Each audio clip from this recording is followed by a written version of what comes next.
ගරු රවි කරුණානායක මහතා අග්‍රාමාත්‍යතුමා සහ බුදු සාසනාගතුමනි මම දෙවනි ප්‍රශ්නේ අහනවා අමතුමා මෙතන පොඩි වැරද්දක් මම කළා තියෙනවා ටැක්ස් එක්සෙම්පෂන් නෙමෙයි මම අහලා තියෙන්නේ ඇම්නෙස්ටි මම අනිත් ඔක්කොම ඇම්නෙස්ටි කියලා මම දන්නේ මේකේ කොහම හරි ටයිප් කරලා තියෙනවා එක්සෙම්පෂන් කියලා පිළිතුර මහින්ද චින්තනයේ අනුව මෙම අහනවද මේ ප්‍රශ්නේ ඒක මහින්ද චින්තනයේ අනුව මෙම සමාගම පුද්ගලිකකරණයට හෝ එහි කළමනාකාරීත්වයේ පුද්ගලික අංශයට පැවරීමට කටයුතු කර නොමැත. 2 අදාළ නොවේ 3 අදාළ නොවේ 4 අදාළ නොවේ. ආයක සමාගමට අයත්ව තිබූ ඉඩම් විදේශිකයන්ට විකිණීමක් සිදු කර නැත. නාගරික සංවර්ධන අධිකාරිය මගින් එම සමාගමෙන් නෛතිකව සන්තකය ලබාගෙන ඇති ඉඩම් කොටස් දෙකක් මිශ්‍ර නාගරික සංවර්ධන ව්‍යාපෘතිය සඳහා දීර්ඝකාලීන බදු දීමක් සිදු කර ඇත. 2 විකුණුම් මිල නොව මේදී බදු වටිනාකම අදාළ වේ. 3 මෙම ඉඩම් බදු දී ඇත්තේ අදාළ අහන ප්‍රශ්නයට අදාළ බද්ද පැනවීමට පෙරය. 4 අදාළ නොවේ. මේදී සමාගමට අයත් ඉඩම් විකිණීමක් සිදු කර නොමැති අතර දීර්ඝකාලීන බදු දීමක් සිදු කර ඇත. ඒක නැත.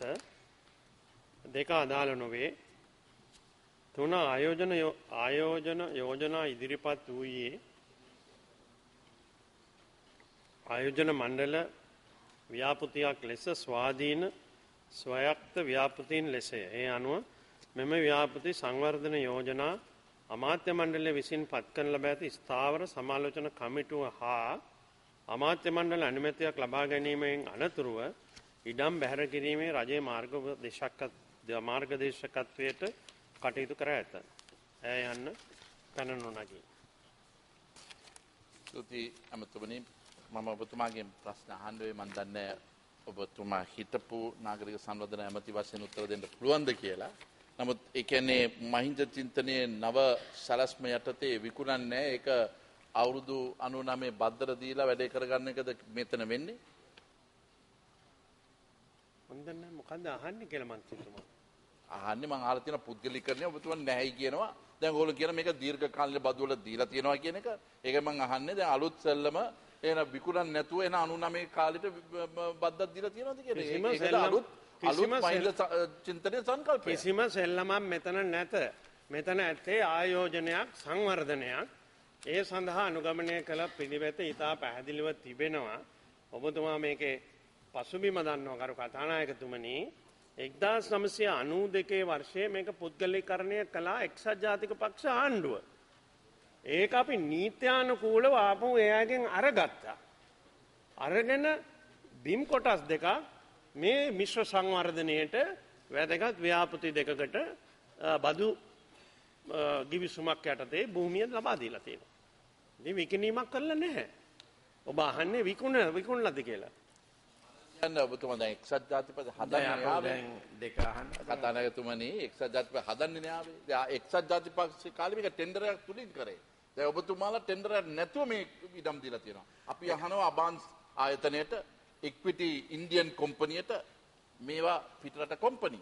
ඒගොල්ලෝ මෙතන ගහලා ඒගොල්ලෝ විස්තර සාමාන්‍යයෙන් ප්‍රශ්න අහනකොට කරන්නේ නැහැ. මොකද පිටුරට තා පැහැදිලි කිරීම අදාළ වශයෙන්. ඒක තමයි මම කියන්නේ මම කිව්වේ කතානායකතුමනි මේක සුද්දන්ට විකුණලා තියනවා කියලා නැහැලු. දැන් මේ ඉන්දියන් කාරෝ එහෙනම් ලාංකිකයන්ද කියලා මම මේ අහන්න හදන එක තමයි මම ඔබතුමා මට උදව් කරේ. ඉතින් ඒක නිසා තමයි දැන් විකුණන්නේ නැහැ අවුරුදු 99ට දෙනවා සුද්දන්ට දීලා ඒක තුලින් මේක ටෙන්ඩරයක් නැතුව විකුණනවා. ඒක නිසා මේ අහන ප්‍රශ්නේ මට තේරෙන්නේ මොනවා හරි අහන්න ඕන නිසා අහනවා. ඔබතුමා දන්නවා අමාරු උත්තර දෙන්න. ඒකේ වුණාම ඔබතුමා මේකේ සත්‍ය తත්වය දන්නවා. සුද්දන්ගෙන් අපේ ආණ්ඩුව ගත්තා. බණ්ඩාරනායක මැතිණියගේ ආණ්ඩුව සුද්දන්ට තිබුණ කොමර්ෂල් කම්පැනිය මේ සියල්ල ගත්තා වතු සමාගම් ගන්න වෙලාව ඉතිහාසයේද මේක මට දීලා නැහැ.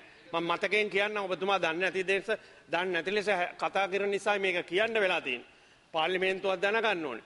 ඊට පස්සේ කරු කතානායකතුමනි 1992 එක්සත් ජාතික පක්ෂ ආණ්ඩුවෙන් අමාත්‍ය මණ්ඩලය ඔබතුමා හිටියේ නෑ රනිල් වික්‍රමසිංහ අමතුමා හිටියා අමාත්‍ය මණ්ඩලය මගින් Tamanගේ මිත්‍ර සමාගමකට පුද්ගලික සමාගමකට දුන්නා. ඒ දුන්නේ කරු කතානායකතුමනි බදුල්ල හැටන් බණ්ඩාරවෙල කොළඹ ආදී සියල්ල දුන්න බඩවැල ඔක්කොම. දැන් කතා කරනවා මේ ඒවා දුන්නේ කොහොමද කියලා. අපි ඒවා එකින් එක ගත්තා ආපහු. රත්නපුර කොමර්ෂල් ලෑන්ඩ් මම මේ අමාත්‍යංශයේ ඇමතුමා හැටියට හිටියානේ. ඉතින් දැන් ඊටාම හොඳට මේක නෛතික බලය සම්පූර්ණයෙන් අරගෙන කොළඹ වැදගත් භූමි භාගයක් ඒක සංවර්ධනය කිරීමට දීර්ඝකාල බදු යටතේ ආයතන දෙකකට අක්කර දෙකක් රෝඩ් 8යි අක්කර 2යි රෝඩ් 8යි ළමා දීලා තියෙනවා බදු ක්‍රමයක් යටතේ. මම උත්තර දෙන්න කතා ප්‍රශ්නේ අහන්න නැති එක නෙවෙයි. ඌේ ටෙන්ඩර් එක ගන්න නැහැ කියනවා. ප්‍රශ්නය තුල එතුමා ඉතිහාසයේ ඉඳන්ම කිව්වනේ ඒක. නෑ ඉතිහාසය හොඳයි. නමුත් ඉතිහාසයේ පොඩි කොටසක් අරගෙන ඒක විකෘති කළා ඊට වැඩිය ප්‍රශ්නයක් ඇති වෙන තත්ත්වයකට උත්තර නොදීම ඒක උඩ තව පොඩක්. ඒක තමයි ප්‍රශ්නේ. ඒක උඩ තව එකක්. ඉතිහාසය විකෘති කරනවා. එකක් අහලා අවසන් කරන්න. අහන්න තමයි ඉතින් තියෙන්නේ. හිනා වෙයි උත්තර දෙන්නේ දන්නවා කරන එකත් බොරුවක් කරන්න කියලා. ඉතින් අපි අහන්නේ ඔබතුමාලා අපි එක්සත් ජාතික පක්ෂ ඔබතුමා කියන එක දුන්නයි කියලා දුන්නේ ටෙන්ඩර් ඇතුලින්. මේ ආණ්ඩුව ටෙන්ඩර් පැත්තකට තියලා තමන්ගේ හෙන්චයිලට දීලා සාක්කු පුරන එක තමයි කරලා තියෙන්නේ. මේකේ පේනවා. ඉතින් ඒ නිසා තමයි අපි අහන්නේ කරුණාකර දීලා තියෙනවා නම් එහෙනම් මේකේ දීලා තියෙන බදු කීයටද කොච්චර කාලයකද මොකද්ද මේලා? අපි ඔච්චර පිරිසුදු ඉක්මන දෙන්න පුළුවන් උත්තරය. ආයෝජන ප්‍රතිපත්තිය යටතේ මේ සංවර්ධනය කිරීම සඳහා ඉන්ඩස්ට්‍රියල් ඩෙවලොපර්ස් පුද්ගලික සමාගමට 99 අවුරුදු බදු පදනම යටතේ අක්කර 2යි මම කලින් කිව්වා පර්චස් රෝඩ් 8යි සම්පූර්ණ වටිනාකම රුපියල් මිලියන 2560යි. ඒ අනුව බදු කිවිසුම බදු ගෙවීම අදාළ කොන්දේසි පනවා තිබෙනවා. ඒ වගේම අබාන්ස් ඉන්වෙස්ට්මන්ට් පුද්ගලික සමාගම අක්කර 2යි මේක මහා ඉඩම් භූමියක් දීලා නැහැ. රුපියල් මිලියන වටිනාකම 2560යි. බදු දීමට ඉතිරිව ඇති ප්‍රමාණය ඔබතුමාට ඕනනම් කවුරු ඉන්නවනම් ආයෝජකෙක් ඉදිරිපත් වෙන්න අක්කර 6යි. ඒ කියන්නේ මේකටත් වැඩි දෙගුණකටත් වැඩි. මේක BOI ආයෝජන සමාගම් හැටියට සංවර්ධනය කරනු ඇත. ඒ ශ්‍රුති ප්‍රශ්නාගත තුන